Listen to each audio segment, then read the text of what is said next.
Welcome to Inside News. This is Jyoti. Let's get into the details. Delhi Minister and AP leader Saurabh Bharadwaj says both the PM's and CM's residences were built during COVID times. Both the residences are government residences and not personal. Both the residences are built using taxpayers' money, and hence we think that the BJP won't have any issue with the media's presence in the PM's residence. वादे के अनुसार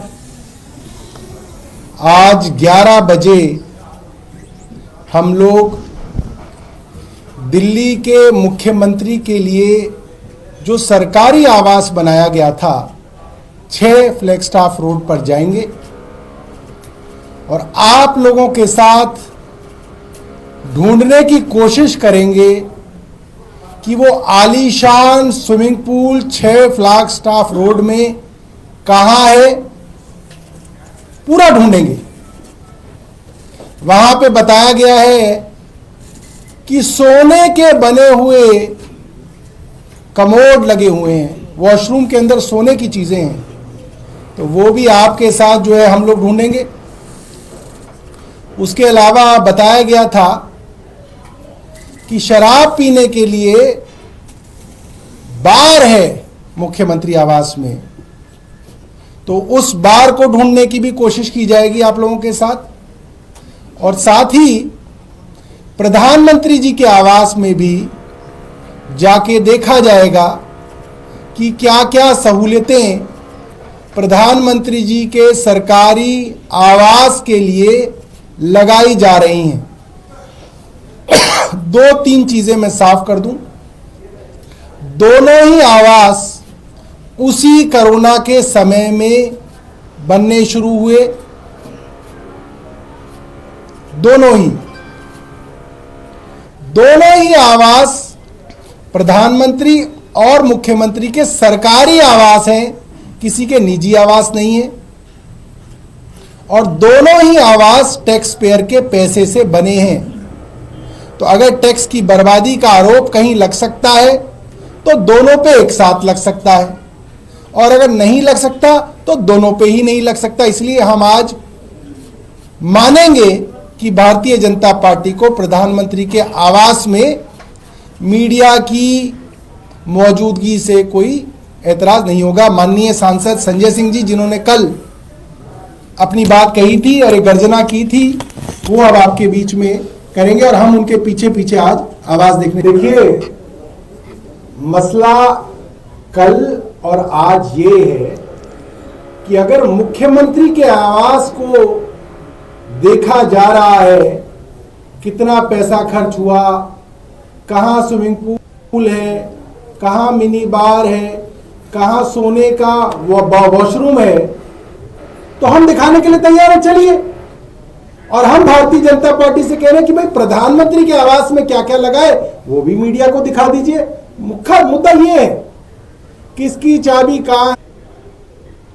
In Delhi, BJP spokesperson Shehzad Poonwala says Pranab Mukherjee was the president of the country who was awarded Bharat Ratna by the PM Modi government, and now the government has announced to build a Rashtriya Smriti. It should be welcomed. Congress first family is run by a narrow mind who continuously disrespects its own great leaders. It is in Congress DNA, be it B.R. Ambedkar, Rajendra Prasad or Sardar Patel. Congress disrespect every great leader. कि प्रणब मुखर्जी जो देश के राष्ट्रपति थे, जिनको भारत रत्न देने का काम भी नरेंद्र मोदी जी की सरकार ने किया, उनको आज एक स्मारक दिया जा रहा है। और ये दिखाता है कि एक तरफ तो कांग्रेस पार्टी का प्रथम परिवार जो संकुचित नैरो मानसिकता से चलता है, जो अपनी ही पार्टी के महान नेताओं का अपमान लगातार करता है।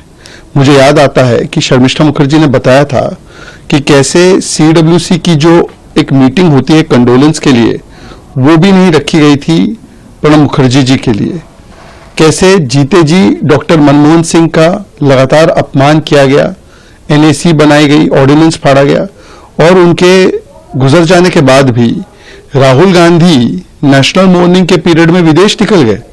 ये तो उनके लिए सम्मान है उनके मन में।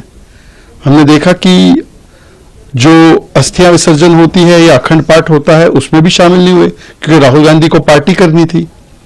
नरसिम्हा राव जी के भी विषय में ना स्मारक दिया ना भारत रत्न दिया, यहां तक कि नरसिम्हा राव जी के पार्थिव शरीर को कांग्रेस के office Delhi, during his address at the 21st Subrato Mukherjee Seminar, Chief of the Staff, Chief Marshal A.P. Singh emphasized the critical role of time in research and development R&D within the defence sector. He stated R&D loses its relevance if it is not able to meet the timeline. Time is a very important thing. We need to give greater leeway to the researchers. There will be failures. Let's not be scared of failures. I think we are losing a lot of time because we are scared of failure. Defense is one sector where time is very important. If we don't meet the timeline, technology is of no use. So we need to learn from our failures, move on and not be scared of those failures. He also highlighted the insufficient R&D funding, noting R&D funds are woefully short.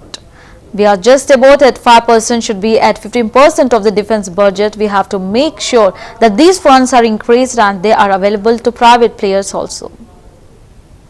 इतना कुछ लिख के दिया इसने बोला नहीं. So R&D, it loses its relevance if we is not able to meet the timeline. Just as I said, in time is a very important thing, and we need to give greater leeway to the researchers. There will be failures. Let's not be scared of failures. I think we are losing a lot of time because we are scared of failures. We think too much before we, get on with something. Defense Secretary just talked about it, that how multiple programs are running in some other countries. There's wastage. But the timeline is met. If suppose there is a guest coming home and there is something which suddenly realized that, it is required, I've forgotten to order that. Don't you ring up one shop, don't you send your man Friday, you go somewhere else, don't you try 3-4 sources straight away. And many times we'll end up with having 2 or 3 of those items in our hand. And we say, chalo, बाकी का क्या करना है बाद में देखेंगे, लेकिन अभी का crisis management हो गया. So defense is one sector where time is very important. If we don't meet that timeline, that technology of no use to me. So we need to learn from our failures, move on, but not be scared of those failures. Funds, we have just heard of, that R&D funds are woefully short. We are just about at 5%, should be at 15%. And we have to make sure that these funds are increased and they are available to private players also. Because when it comes to private industry, they are all there for money. I know it. For them to be in defense sector, something must come from the heart. It cannot always be for the money. But finally, they have to make a viable industry. They have to pay those people who are working for them. So there will be some kind of worry about money and how much money is getting lost in this R&D. So if we want some technology to come up, maybe we will have to fund these. That's why these small schemes have come. Delhi, during his address at the 21st Subrato Mukherjee Seminar, Defence Secretary Rajesh Kumar Singh highlighted critical issues with the country's procurement policy. He said, what is happening in our country is that our procurement policy, and I am saying this is a dispassionate observer, I'm part of it and we need to find solutions for it, but our procurement policy in many ways was broken. We have not been able to do things in time. The timelines that we have given ourselves are too luxurious. Very basic things like preparing RFPs in time, even before you go for an acceptance of necessity, were not done. Singh further acknowledged that inefficiencies have led to unnecessary complications, adding, thereafter you all know that we have been gold-plating many of our requirements. It's time to call a speed and have a different approach. My esteemed colleagues on the dais and off it, ladies and gentlemen, first of all, great pleasure to be here. Since I've joined the Defence Ministry fairly recently, I still feel quite a bit like an outsider in many ways, and therefore I will avoid making a normal prepared anodyne speech and talk as an outsider and in terms of issues that might look a little bit controversial at times. First of all, I want to say that India is on the cusp of a great transformation. We've finally reached a stage where, after liberalization, it took us about 16 to 17 years to cross $1 trillion in our GDP. Thereafter, it took us 7 years to reach the $2 trillion mark, which happened in 2014-15. It took us another 7 years to hit the $3 trillion mark in 21-22. Thereafter, in 3 years, we'll cross $4 trillion. Thereafter, we'll be adding $0.75 trillion to our economy every second year. So this notion that resources are not there and we are resource constrained, let's throw it out of the window. There's adequate money available for what we want to do. We need to have the pragmatism to go for the prioritized solutions that we need. Today, we are spending just 1.9% of our GDP on defense. We can easily, with a 7.6% rate of growth in our GDP, even a 2% share is proving very, very difficult for us to spend because of lack of domestic absorptive capacity. So resources are no longer a constraint. We need to find pragmatic solutions and make them work.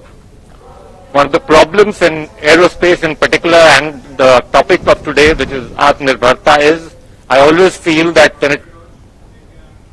Ranchi, after the cabinet meeting, Jharkhand Education Minister Ramdas Soren announced a total of 9 proposals were passed in the cabinet meeting today. A case regarding the reinstatement of 26,000 teachers is pending in the Supreme Court. After receiving the order from the Supreme Court, we will begin the further reinstatement process. अरे बोलने दो ना यार। Cabinet की बैठक में आज करीब 9 प्रस्ताव को पारित किया गया है, जिसमें से हमारा स्कूली शिक्षा साक्षरता विभाग की ओर से कुछ बीओलों का हम लोग पद सृजन करके हम लोग उसको स्वीकृति दिए हैं, और साथ साथ में कई मामले हैं जो हमारी आज कैबिनेट की बैठक की सारी रिपोर्ट आप लोगों को साथ मिल जाएगी। मंत्री जी, लगातार बैठक हो रहा है, आपके विभाग में शिक्षकों की कमी है, कैसे शिक्षकों की कमी है तो उसको हम लोग शिक्षकों की कमी है तो हम लोग उसे दूर करने के लिए 26,000 शिक्षकों की बहाली के लिए हमारे सर्वोच्च न्यायालय में कुछ मामला लंबित है, तो बहुत जल्द उसका निपटारा या हम लोग का उच्च सर्वोच्च न्यायालय से आदेश मिलने के बाद बहुत जल्दी मिलने वाला है, और उसको बाद हम लोग 26,000 शिक्षकों की बहाली को हम लोग प्रारंभ कर देंगे। जेटेट के सिलेबस के लिए भी लगातार स्टूडेंट कह रहे हैं कि उसमें भी संशोधन किया जाए, वो सिलेबस जो है वो अनुकूल नहीं है। इस पर हम लोग हमारी सरकार गंभीर है, जेट मामला में ही तो अटका हुआ है सर्वोच्च न्यायालय में, उसका जैसे ही निर्णय आ जाएगा हम लोग बहाली शुरू कर लेंगे। बंगाल के तर्ज पर शिक्षा को लेकर आपने कहा था, वो तो हमारी क्षेत्रीय भाषा जनजातीय भाषा के लिए मैंने कमेटी गठन कर दिया है, और कमेटी को निर्देशित किया गया है कि 15 दिनों के अंदर आप उसमें अध्ययन कर बंगाल में जो शिक्षा की बेस है जनजातीय और क्षेत्रीय भाषा की, उसको कैसे उन्होंने प्रारंभ किया, कैसे उसका सरकार कैसे उसको इम्प्लीमेंट किया, उसका अपॉइंटमेंट कैसे हुआ, उसका सैलरी कैसे मिल रहा है, किसी एजेंसी के माध्यम से दिया जा रहा है कि सरकार के माध्यम से दिया जा रहा है, सारी चीज़ों का अध्ययन करने के लिए उच्च स्तरीय टीम गठित कर दिया गया है, जो बहुत जल्द वो लोग बंगाल जाकर के उसका अध्ययन करेंगे, और रिपोर्ट आने के पश्चात उस अनुरूप हम लोग यहाँ भी जनजातीय क्षेत्रीय भाषा की पठन पाठन के लिए पढ़ाई शुरू करेंगे। ठीक है। अरे बोलने दो ना यार। कैबिनेट की बैठक में आज करीब 9 प्रस्ताव को पारित किया गया है। हमारा Mumbai Shiv Sena UBT leader Aditya Thackeray reacted strongly to the Chief Election Commissioner's recent statement on EVMs, saying they should do an experiment and keep ballot papers and EVMs side by side and see how voting happens. The behavior of the Election Commission of India, be it in the Lok Sabha or Vidhan Sabha elections, was like an entirely compromised Commission of India, and I have seen it closely. की ओर से दिल्ली के चुनाव की तारीखें declare कर दी गई है। Election commission ने ये भी कहा है कि ईवीएम पे जो आरोप लगाए जा रहे थे वो ईवीएम के आरोप सब झूठे हैं, ईवीएम को भी हैक नहीं होता। वीवीपैट को भी लेकर उन्होंने कई बातें की है जिसको ईवीएम हैक होता है नहीं होता है ये उन्होंने चैलेंज अगर स्वीकारते हैं तो लोग दिखा सकते हैं, जागतिक एक चैलेंज निकालिए, कर सकते हैं इस पे। दूसरी बात यही होती है कि चलो ना फिर एक एक्सपेरिमेंट करते हैं, ईवीएम साइड में रखते हैं और उसी के बाजू में हम बैलेट पेपर रखते हैं, देखते कैसे वोटिंग होता है। और सबसे अहम बात यही है कि अगर आपने देखा होगा तो इलेक्शन कमीशन का जो बर्ताव था पूरे 2024 के चुनाव में, फिर वो लोकसभा का हो या फिर विधानसभा का हो, उनका बर्ताव entirely compromise commission of India ऐसे था और ये मैंने नजदीक से देखा है। की ओर से दिल्ली के चुनाव की तारीखें डिक्लेयर कर दी गई है। इलेक्शन कमीशन ने ये भी कहा है कि ईवीएम पे जो आरोप लगाए जा रहे थे वो ईवीएम के आरोप सब झूठे हैं, ईवीएम को भी हैक नहीं होता। वीवीपैट को भी लेकर Bengaluru, Karnataka former ISRO scientist R.C. Kapoor spoke about the upcoming milestones in ISRO's SpaceX mission, saying an exciting moment is ahead of us because ISRO is going to test in orbit docking mechanism technology, which it has indigenously developed. ISRO has launched twin satellites in space using the PSLV. The orbit is 470 km above the Earth. ISRO is getting ready to gradually bring these two satellites closer to each other while still maintaining the orbit. There will be a guidance algorithm for this task and they will have to be perfectly aligned all while maintaining their velocity. Kapoor also pointed out one of the mission's most fascinating experiments, noting one of the most interesting experiments in microbiological studies as well as how life is supported in space. Lobia seeds have already germinated within 4 days of launch. ISRO's exciting moment is ahead of us because ISRO is going to test in-orbit docking mechanism technology which it has indigenously developed. So as you know, on Thursday, ISRO has launched twin satellites using the PSLV rocket into space. The orbit is 470 kilometers above the ground and the two satellites are given the same orbit around the Earth. And however, ISRO made it sure that a certain relative velocity was given between the two, so that the two satellites, although they occupy the same orbit, but their separation increases to about 20 kilometers between them. Then the drift is arrested, and then as these two satellites separated by this distance continue to orbit the Earth. ISRO's idea is to test out in-orbit docking mechanism. So now ISRO is getting ready to bring the two satellites gradually closer to each other while still maintaining the same orbit. So obviously by itself it looks so easy process as I described to you, but it's a very, very complicated process. Both the satellites are basically identical and each 220 kilograms, and they are equipped with sensors and inter-satellite communication link as well as positioning processors. So there will be a guidance algorithm to bring them together, and the two satellites have to be perfectly aligned and their velocity also is to be maintained. First of all, from 20 kilometers separation, Bathinda Punjab DIG Bathinda Range Harjit Singh stated an elderly couple was murdered in Badiala village when the police received information about the case last night. An FIR was registered. The SP and DSP visited the location and we have started the investigation after filing the FIR. The elderly couple used to live alone in the house. The investigation is underway from different angles and we are confident that we will find the culprit soon. उसमें क्या update है sir, गिरफ्तार हुए हैं दोषी कातिल? इसमें हमने एफआईआर जो है कल रजिस्टर कर ली थी। कल देर रात इसके बारे में जब पुलिस को इन्फॉर्मेशन मिली कि यहाँ पे गांव बड़ियाला है जहाँ पे कि एक ओल्ड एज कपल का जो है मर्डर हो गया है, तो वहाँ पे एसपी नरेंद्र सिंह जी और डीएसपी फूल जो हैं उन्होंने मौका देखा और इमीडिएटली एफआईआर रजिस्टर करके हमने जो है इन्वेस्टिगेशन इसमें स्टार्ट कर दी है।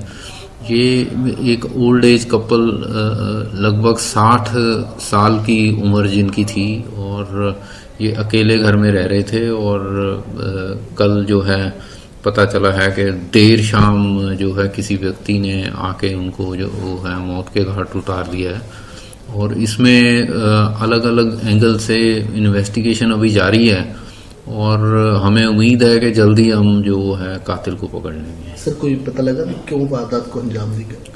अभी तक इसमें जो है कुछ रंजिशन बातों का पता चल रहा है और कुछ जो है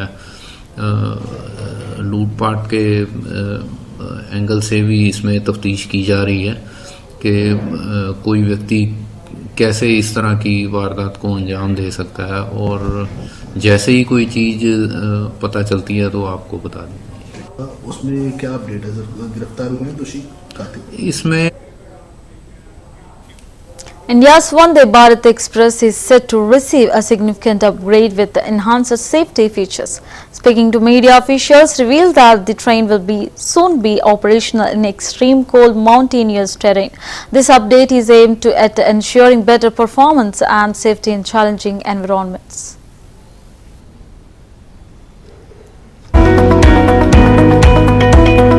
आप सभी जानते हैं कि कश्मीर वैली में स्नोफॉल होता है, तो स्नोफॉल के दौरान गाड़ी के परिचालन पर किसी प्रकार का असर न पड़े, इसमें उसके अनुसार जो है सेफ्टी फीचर्स जो है वो डेवलप किए गए हैं। चाहे तो ड्राइवर का जो लोको पायलट का जो कैब है उसको या जो सामने की जो स्क्रीन है उन सबको हम लोगों ने विशेष तौर पर डिजाइन किया है। सामने का जो स्क्रीन है वो 3 गुना ज़्यादा टफ तरीके से डेवलप बनाया गया है, तो इस पर यदि बर्फ भी गिरता है तब भी स्क्रीन पर किसी प्रकार का असर नहीं होगा।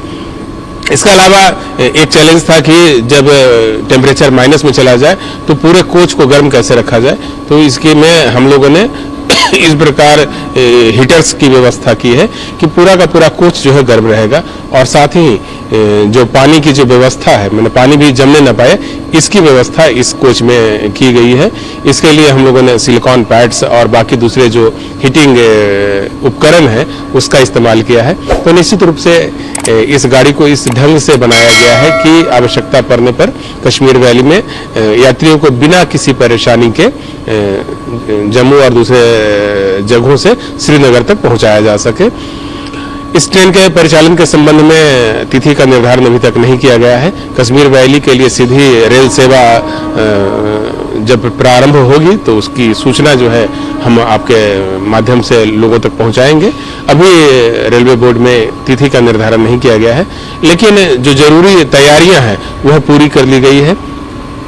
रेलवे लाइन जो है उसकी सीधी कनेक्टिविटी हो गई है। हमारा चेनाब ब्रिज बनकर के तैयार है, अंजी खड़ी ब्रिज बनकर के तैयार है। इस रेल लाइन को बनाने में जो सबसे चैलेंजिंग ज्योग्राफिकल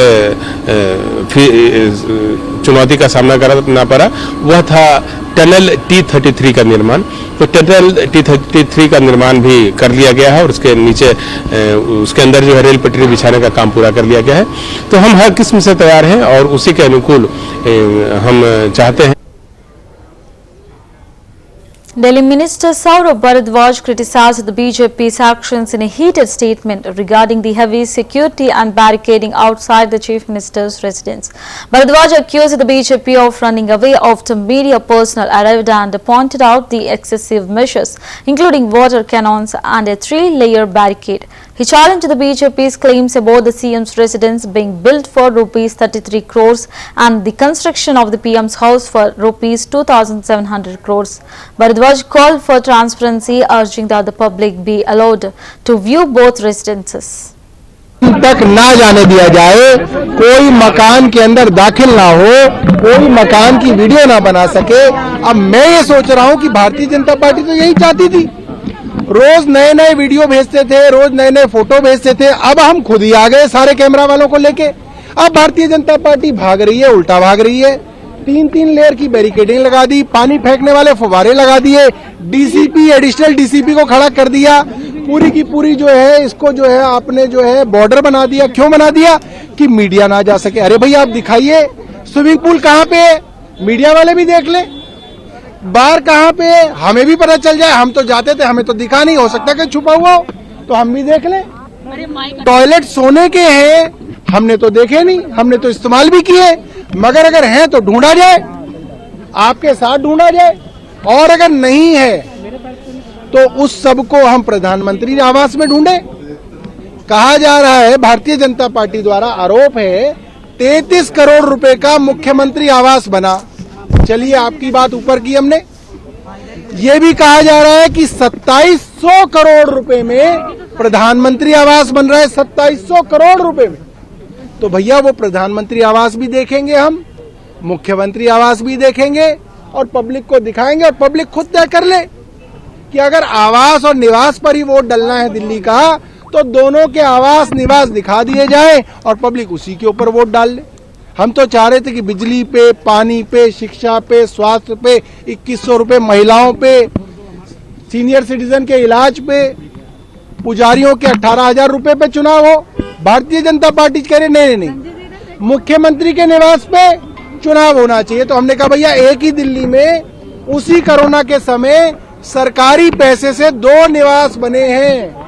प्रधानमंत्री का निवास बना है, मुख्यमंत्री का निवास बना है। मुख्यमंत्री का निवास दिखाने हम आ गए हैं। अब जो है भारतीय जनता पार्टी घबरा रही है। अब इसके बाद प्रधानमंत्री जी से मिलेंगे, उनसे कहेंगे प्रधानमंत्री जी आपके यहाँ आए हैं, अपना निवास जो है दिखाइए, हमें भी दिखाइए, मीडिया को भी दिखा के देश को कृतार्थ कीजिए। तो देखते हैं। यहाँ की चाबी कह रहे हैं जेई के पास है, प्रधानमंत्री निवास की चाबी तो प्रधानमंत्री जी के पास होगी। तक ना जाने दिया जाए, कोई मकान के अंदर दाखिल ना हो, कोई मकान की वीडियो ना बना सके। अब मैं ये सोच रहा हूँ कि भारतीय जनता पार्टी तो यही चाहती थी, रोज नए नए वीडियो भेजते। Union Minister of Road Transport and Highways Nitin Gadkari addressed road safety concerns, revealing alarming statistics about traffic-related deaths in India. In 2024, 1.80 lakh deaths were reported, with 30,000 lives lost due to not wearing helmets. He emphasized that 66% of these fatalities were among individuals aged 18 to 34. Gadkari also highlighted the tragic deaths of 10,000 children caused by insufficient safety measures at school and college entry and exit points. In response, new rules for auto rickshaws and mini buses serving schools have been implemented. Furthermore, Gadkari announced a new cashless treatment scheme aimed at providing immediate assistance following accidents. Under this initiative, within 24 hours of an accident, the police will inform authorities, who will cover up to 7 days of treatment cost with a maximum of rupees 1.5 lakh. For victims of hit and run cases, a compensation of rupees 2 lakh will be provided. 66% मौतें हुई है। हमारी school और college के सामने exit entry point में उसकी ठीक व्यवस्था न होने के कारण 10,000 बच्चों की मौतें हुई है। हमारी स्कूल के लिए जो ऑटो रिक्शा है और जो मिनी बस है उसके बारे में भी हमने नियम बनाए ताकि इसके एक्सीडेंट में बड़े प्रमाण पर मौतें हुई है। तो पहली बात तो रोड सेफ्टी, इस विषय पर काफ़ी डिटेल में चर्चा हुई और ब्लैक स्पॉट्स को आइडेंटिफाई करना, रोड इंजीनियरिंग, ऑटोमोबाइल इंजीनियरिंग में हमने सुधार किए हैं। That's the wrap of the Inside News. Keep watching CVR News English.